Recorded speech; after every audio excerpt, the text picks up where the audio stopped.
KF-21. 한국 방산기술의 정점이자 미래의 전장을 바꿀 게임 체인저입니다. 미국 CNN은 한국의 빠른 납품 능력을 높이 평가하며 한국이 앞으로 글로벌 전투기 시장의 새 주역이 될 수 있다고 전했습니다. 한국 무기의 큰 손으로 떠오른 폴란드가 KF-21의 공동 개발국으로 참여하고 싶다는 뜻을 공식적으로 전달해왔습니다. 우리와 수십조 원대의 무기 수출 계약을 체결한 폴란드가 한국형 전투기 KF-21 공동 개발에도 참여하고 싶다는 의사를 공식적으로 전달한 것으로 확인됐습니다. 최근에는 폴란드 공군 사령관이 직접 한국을 찾아 KF-21을 시승하며 그 성능을 확인했죠. 이미 30조 원 넘는 한국 무기를 도입한 폴란드가 왜 전투기까지 눈을 돌린 걸까요? 사실 폴란드는 KF-21 전투기가 절실하게 필요한 속 사정이 있는데요. 왜 폴란드가 KF-21을 절박하게 원하고 있는지? 그럼 KF-21 전투기를 공동 개발하기로 했던 인도네시아와의 관계는 어떻게 정리되는 건지?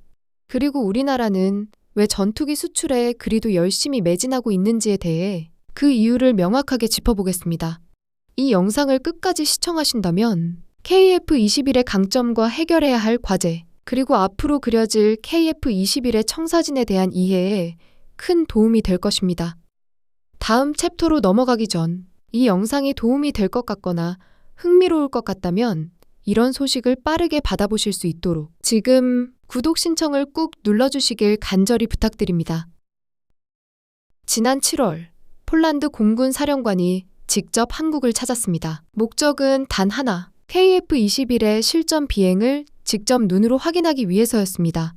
폴란드는 이미 FA-50 경공격기를 구매했고 2차 물량 인도를 앞두고 있습니다. 그런데도 공군 사령관이 직접 조종석에 올라 시승한 이유, 그건 차세대 전투기 도입을 최종 결정하기 위한 실전 검증 단계였던 겁니다. 폴란드는 이미 한국 정부에 KF-21 공동개발 참여 의사를 공식적으로 전달했습니다. 폴란드 국영 방산기업 흐바웩 회장 또한 한국을 찾아 폴란드가 공동개발국으로 함께하길 원한다는 뜻을 직접 밝혔습니다. 즉, 폴란드는 단순한 구매국이 아니라 한국과 함께 차세대 전투기를 공동개발하려는 겁니다. 더 흥미로운 건 KF-21 공동개발에 관심을 보이는 나라가 폴란드만이 아니라는 점입니다. 아랍에미리트 UAE와 사우디아라비아도 공동개발과 구매를 함께 검토 중입니다. 하지만 지금까지의 행보를 보면 가장 적극적으로 움직이는 건 단연 폴란드입니다. 그렇다면 왜 폴란드는 그리도 절박하게 KF-21을 원하는 걸까요? 폴란드가 KF-21이 절실하게 필요한 이유는 여러 가지가 있지만 그 첫 번째 해답은 바로 폴란드가 처한 지정학적 현실 속에 있습니다. 폴란드는 지금 전쟁의 불씨 위에 서 있습니다. 국경을 맞대고 있는 우크라이나는 러시아와 이미 3년째 전쟁을 치르고 있습니다. 폴란드 정부와 다수의 군사 전문가들은 러우 전쟁은 러시아가 흑해에 접해 있는 칼리닝그라드로 가는 육로를 확보하기 전에는 이 전쟁은 끝나지 않을 것 같다고 믿고 있습니다. 만일 러우 전쟁이 끝난다고 해도 군사력을 보강한 러시아는 2에서 3년 이내에 이곳에 육로로 연결할 영토를 확보하기 위해 다시 전쟁을 일으킬 가능성이 매우 높다고 생각하고 있습니다. 화면으로 보시는 이 지도 한 장이 왜 폴란드가 그렇게 생각하고 있는지 무릎을 탁 치며 쉽게 이해되실 겁니다. 최근 2에서 3주 전에 러시아의 드론이 폴란드 영공을 여러 차례 침공했고 참다 못한 폴란드가 러시아 드론을 추락시킨 곳도 바로 이곳입니다. 최근 폴란드가 우리나라에서 구매해간 그 많은 K9 자주포와 K2 흑표 전차를 이동 배치한 곳도 바로 이곳. 러시아의 침공에 대비해 나토 병력을 집결시킨 곳도 바로 이곳입니다. 독일은 지난달 말 러시아의 도발을 억제하고자 독일의 재무장을 천명하고 독일의 전차군단을 나토군의 자격으로 칼리닝그라드로 접근할 수 있는 또 다른 육로를 차단하기 위해 발트 3국으로 전차군단을 이동 배치했습니다. 화면의 지도를 보시면 러시아의 칼리닝그라드는 폴란드와 리투아니아의 영토로 둘러싸여 있습니다.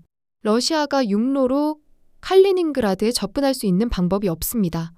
러시아는 자신의 우방국인 벨라루스를 통해 지도에 표기된 폴란드와 리투아니아 국경선 지점에서 육로를 확보해 칼리닝그라드에 접근하기를 원하고 있습니다. 그렇다면 왜 러시아는 저 작은 땅에 집착하는 걸까요?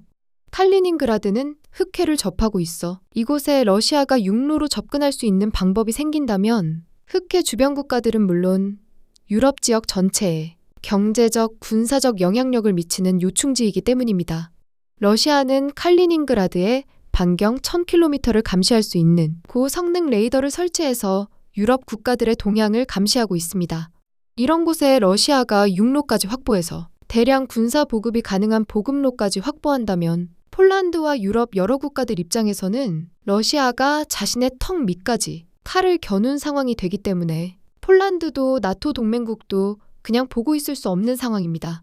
폴란드와 군사 전문가들의 이러한 예상을 뒷받침하는 추가 증거가 있는데요. 러우 전쟁 초기에 러시아 용병으로 활약했던 바그너 그룹 수장 예브게니 프리고진이 반란을 일으킨 후 예브게니 프리고진이 사고사로 사망하였고 러시아 정부 입장에서 반란군이라 판단되는 바그너 그룹 용병들을 제거하지 않고 살려서 러시아 영토 밖으로 보내서 용병들을 주둔하게 한 장소도 바로 이 지역 주변의 베라루스 국경 부근이었습니다.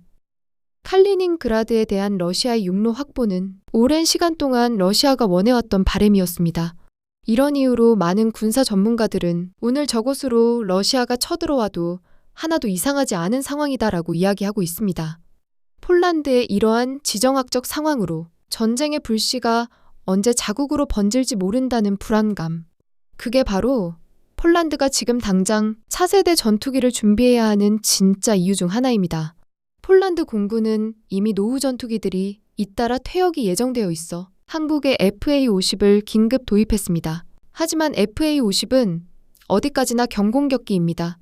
폴란드가 진짜로 원하는 건 러시아 전력을 억제할 수 있는 고성능 다목적 전투기, 바로 KF-21입니다. 2025년 7월 폴란드 공군 참모총장이 한국을 방문했습니다. 그는 직접 KF-21 조종석에 올라 실전 비행에 참여했고 비행 후 KF-21에 대한 확신을 갖고 보다 절실하게 KF-21 사업 참여와 구매를 원하고 있습니다. 폴란드가 KF-21을 절실하게 원했던 두 번째 이유는 전투기 운용 가동률과 유지비 절감입니다. 전투기의 진짜 가치는 성능이라 할 수도 있지만 언제라도 전투기가 비행 가능한 상태를 유지할 수 있느냐를 평가하는 운용 가동률이라 할 수 있습니다. 아무리 좋은 전투기도 정비 때문에 멈춰 있다면 의미가 없습니다. 외국산 기체를 도입했는데 부품 하나가 없어서 정비를 못하거나 구매국에서 정비를 하지 못한다면 기체를 해외로 보내야 하죠. 시간도 돈도 전력도 모두 낭비됩니다. 폴란드는 이 문제를 잘 알고 있기에 FA-50 도입 과정에서 현지 창정비를 위한 MRO 센터 설립을 한국과 합의했습니다. 한국에서 도입한 전투기를 한국까지 보내지 않더라고 폴란드에서 정비를 할 수 있게 되었습니다. 전투기 창정비를 자국에서 할 수 있다는 건 수입국 입장에서 운용 가동률을 최대한 끌어올릴 수 있다는 의미로 대단히 축복받은 일입니다. 우리나라의 F-35 전투기의 경우 아직까지도 창정비를 위해 미국이 지정한 일본에 위치한 업체까지 전투기를 보내 정비를 받고 오는 상황을 예를 들어보면 폴란드 입장에서 얼마나 축복받은 일인지 알 수 있습니다. 앞으로 KF-21을 도입하더라도 모든 정비와 수리를 폴란드 내에서 처리할 수 있게 되는 겁니다. 이건 단순히 유지비를 아끼는 차원이 아닙니다. 실전 투입률을 대폭 끌어올리고 자국 내 고용과 산업 성장까지 이어지는 일석삼조의 효과입니다. 즉, 한국산 전투기를 사면 그 유지비가 폴란드 경제의 피와 살로 다시 순환하는 구조가 되는 겁니다. 폴란드가 그토록 절실하게 KF-21을 원했던 세 번째 이유는 미래 세대 전투기로의 확장성입니다. 현재 KF-21의 경쟁 전투기는 프랑스 라팔, 미국의 F-15X 같은 기종으로 1980년대 4세대 전투기로 출시되었고 업그레이드를 통해 4.5세대로 개량한 모델입니다. 그래서 개량이 완료된 모델로 5세대, 6세대로의 도약에는 한계가 있습니다. 기체 설계된 지 30년이 지난 오래된 프레임이기 때문입니다. 반면 KF-21은 처음부터 다릅니다. 설계 단계에서부터 5세대, 나아가 6세대 전투기로 진화할 수 있게 설계됐습니다. 즉, 이 전투기는 지금도 좋은 전투기이면서 앞으로 20년을 함께할 수 있는 전투기 기종입니다. 더 나아가 KF-21은 유무인 복합 편대 운용이 가능한 플랫폼입니다. 유인기 한 대가 여러 대의 무인기를 통제하며 하나의 전투 체계로 움직이는 구조죠. 이건 이미 미래 전장에서 각광을 받을 전투 개념입니다. 폴란드 입장에서는 당장 실전에 쓰면서도 차세대 전투기 시대까지 내다볼 수 있는 가장 합리적인 선택이 되는 겁니다. 폴란드가 KF-21을 절박하게 원하는 네 번째 이유는 전투기의 무기 호환성과 실전 운용성입니다. 인도는 프랑스제 라파를 도입한 뒤 자국산 무기를 장착하려다 큰 벽에 부딪혔습니다. 라팔과 자국 무기의 호환 문제로 개조비가 폭증했고 실전 배치까지 지연됐죠. 결국 비싼 전투기를 사놓고도 바로 쓸 수 없었던 겁니다. 하지만 KF-21은 처음부터 다릅니다. 개발 초기부터 다양한 무기 체계와의 호환성을 고려해 설계됐습니다. 쉽게 말해 폴란드가 이미 보유한 나토 표준 무장을 그대로 장착할 수 있는 구조입니다. 이건 전투기 한 대의 문제가 아니라 군 전체의 작전 효율과 직결되는 부분입니다. 폴란드 입장에서는 돈, 시간, 훈련, 모든 면에서 부담이 줄어드는 셈이죠. 그래서 이 호환성 하나만으로도 KF-21은 매우 매력적인 선택이 될 수밖에 없었습니다.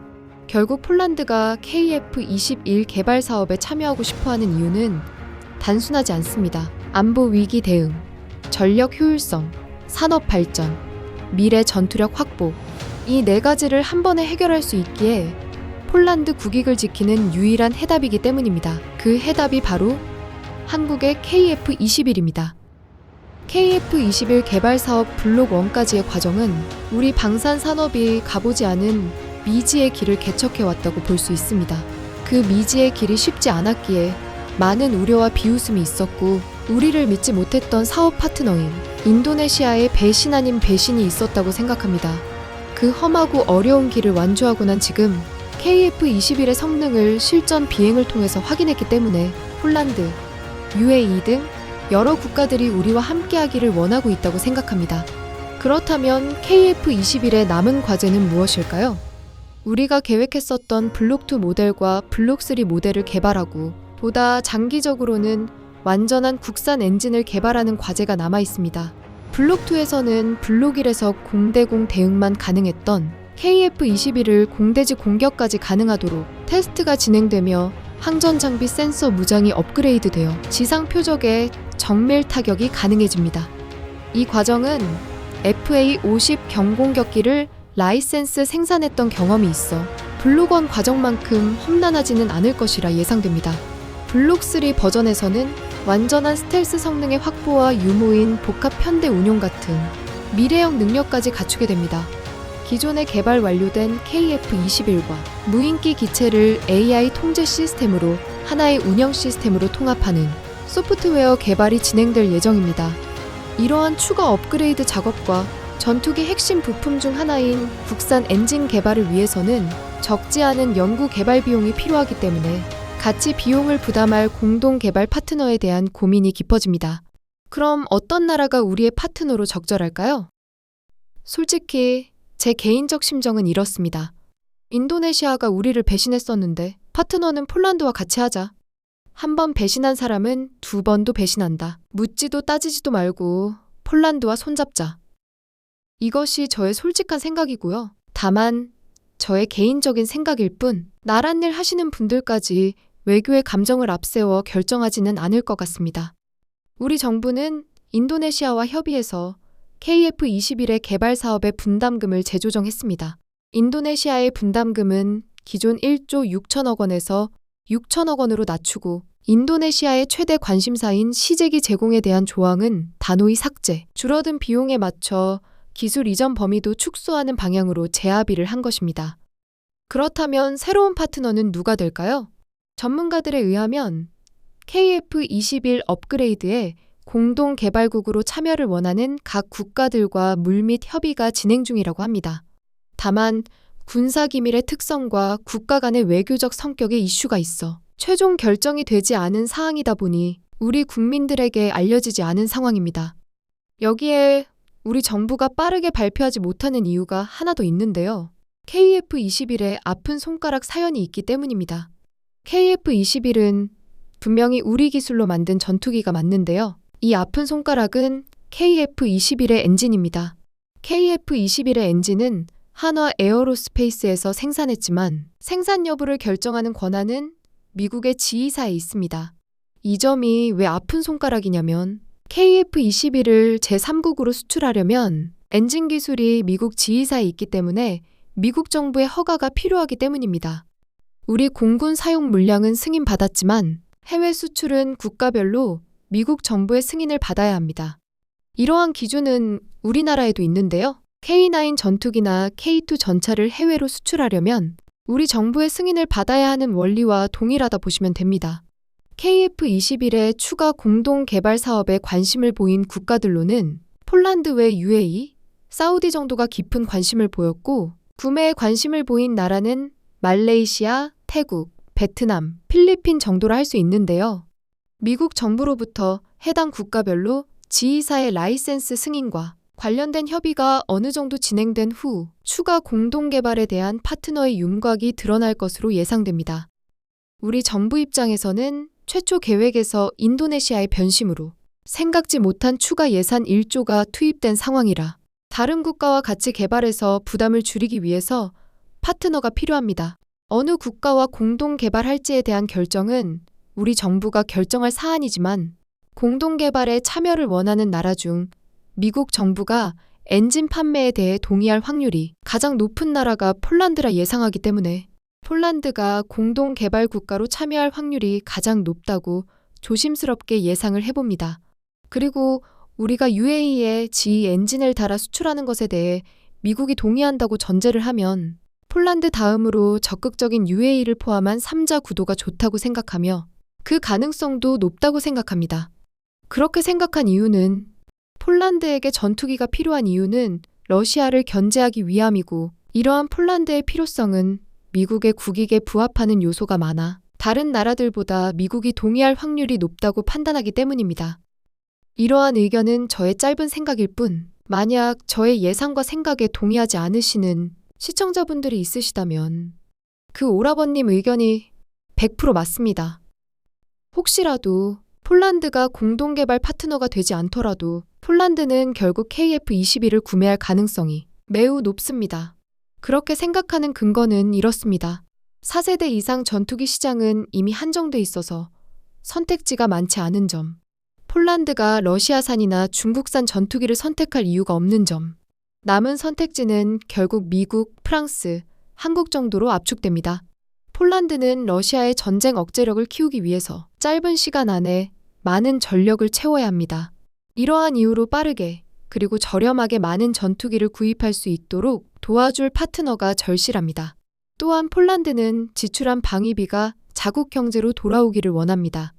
현지에 조립 공장을 세우고 창정비 MRO를 도입하면 폴란드의 일자리와 기술이 남습니다. 이 부분에서 한국은 이미 강점을 보여줬습니다. FA-50, K2, K9 등에서 현지 맞춤형 협력을 해본 경험이 있기 때문입니다. 이렇게 해줄 수 있는 국가도 우리밖에 없다고 생각합니다. 폴란드는 전투기 정비 조립 운용까지 자국 내에서 할 수 있는 구조를 만들면 비용 절감은 물론이고 국내 일자리 창출, 기술 축적, 산업 성장까지 견인하는 구조를 원합니다. 이 모든 걸 도와줄 수 있는 나라가 한국밖에 없다고 생각하기 때문입니다. 그리고 이런 생각도 해볼 수 있습니다. 전투기 개발 우리나라가 독자적으로 하면 안 되나? 굳이 속 시끄럽게 다른 나라와 공동 개발을 해야 하나라는 생각입니다. 이 부분에 대해서도 제 부족한 생각을 정리해서 말씀드려 봅니다. 이 부분도 저와 생각을 달리하시는 시청자님이 계신다면 그 오라버님 의견이 100% 맞습니다. 우리나라가 국가 차원에서 필요로 하는 방산무기의 개발 사업은 개발비 상당 부분을 국가 예산으로 투자합니다. 즉, 저와 시청자분들이 낸 세금으로 무기 체계를 개발하는 것입니다. KF-21 초기 단계의 사업을 예로 들면 우리 정부가 총개발비의 60%를 부담했고 KAI가 20%, 인도네시아가 20%를 부담했습니다. 쉽게 이야기하면 다른 국가와 파트너를 맺어 KF-21 업그레이드 사업에 참여시키면 우리가 낸 세금을 좀 더 효율적으로 사용할 수 있는 여지가 생긴다는 의미입니다. 전투기 개발 사업을 공동으로 진행하는 것은 정부가 우리가 낸 세금을 아끼고 효율적으로 사용할 수 있도록 노력하는 방편 중 하나라 생각합니다. 그래서 우리 정부가 더 유리한 파트너를 찾도록 응원해주는 것이 좋을 것 같다는 지극히 개인적인 생각을 말씀드려 봅니다. 6.25 전쟁 이후 소총 하나도 우리 손으로 만들지 못했던 우리나라. 이제는 전투기를 우리 손으로 만드는 문제에 대해 국민이 함께 기뻐하고 고민하는 나라가 되었습니다. 어찌 보면 이러한 이야기를 시청자분들과 나누는 것 자체만으로도 기술력과 국방력을 갖춘 나라의 국민들만 누릴 수 있는 행복한 고민이라고 말할 수 있을 것 같습니다. 약소국으로 먹고 사는 문제를 해결하기 위해 발버둥치던 우리나라. 우리나라는 이제는 전 세계가 부러워하는 방산 강국으로 우뚝 올라선 것입니다. 그리고 그 뒤에는 바로 시청자 한 분 한 분의 자부심이 있습니다. KF-21 개발에 참여했던 분들이 그리 하셨던 것처럼 나라를 지키고 일터에서 각자의 자리를 지킨 여러분의 헌신과 노력이 모여 지금의 K방산의 신화와 경제 성장이 만들어진 거라 믿습니다. 아버지 세대가 지켜낸 하늘과 바다. 이제 저희 세대가 그 기록을 이어갑니다. 이 기록이 멈추지 않도록 오늘 한 번의 구독 신청이 큰 도움이 됩니다. 이번에는 시청자분들과 K2 사격을 해보겠습니다. 시청자 여러분, 같이 준비해 주시고요. 준비된 사수부터 구독 버튼 쏴! 간절한 마음으로 구독 신청을 기다리고 있어요.